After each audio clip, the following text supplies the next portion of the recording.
સમાચારમાં આગળ વાત હવે જામનગરની કરીશું કે જ્યાં ખોડિયાર કોલોની પાસે રસ્તો બેસી ગયો। કેનાલ પરથી રેતી ભરેલી ટ્રક પસાર થવા દરમિયાન આ ઘટના ઘટી। ટ્રકમાં સવારે વધારે વજન હતું અને વજન હોવાથી કેનાલ પરનો રસ્તો બેસી ગયો। સદનસીબે બનાવમાં કોઈને ઈજા નથી પહોંચી।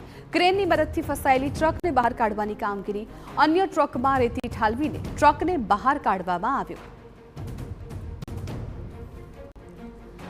ત્યારે રસ્તાની કામગીરીને લઈને પણ સવાલો ઉઠી રહ્યા છે, ગુણવત્તાને લઈને સવાલ ઉઠી રહ્યા છે કેમ કે ટ્રકમાં થોડું વજન વધારે હતું અને જેને કારણે આ ટ્રક આ રસ્તા પરથી પસાર થયો અને રસ્તો બેસી ગયો। ક્રેનની મદદથી ત્યારબાદ જે ટ્રક ફસાયો હતો તેને બહાર કાઢવામાં આવ્યો હતો, પરંતુ આપ જુઓ કે રોડની હાલત શું થઈ છે। ખોડિયાર કોલોની પાસેનો આ બનાવ છે કે જ્યાં રસ્તો છે એ બેસી ગયો હતો કેમ કે એક ભારે વજનવાળો ટ્રક ત્યાંથી પસાર થયો હતો।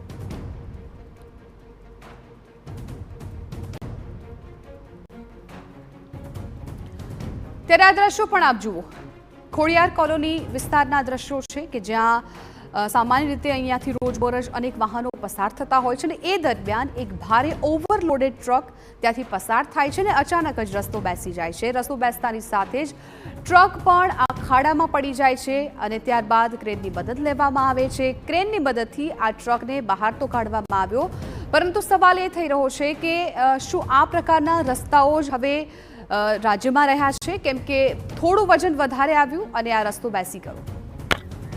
સંવાદદાતા દિવ્યેશ વાયડા વધુ જાણકારી આપવા માટે ફોન લાઈન પર જોડાઈ ગયા છે।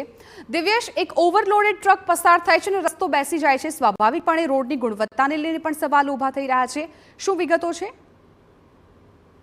જામનગર શહેરમાં છેલ્લા 3 દિવસથી વરસાદી જે માહોલ છે તેના કારણે ક્યાંક કેનાલ પરથી પસાર થયેલો એક ભારે ઓવરલોડ ટ્રક જે હતો તે અચાનક જ કેનાલમાં ફસાઈ ગયો હતો ને તેના કારણે જે આ મુખ્ય જે માર્ગ છે ત્યાંનો ટ્રાફિક પણ જામ થયો હતો।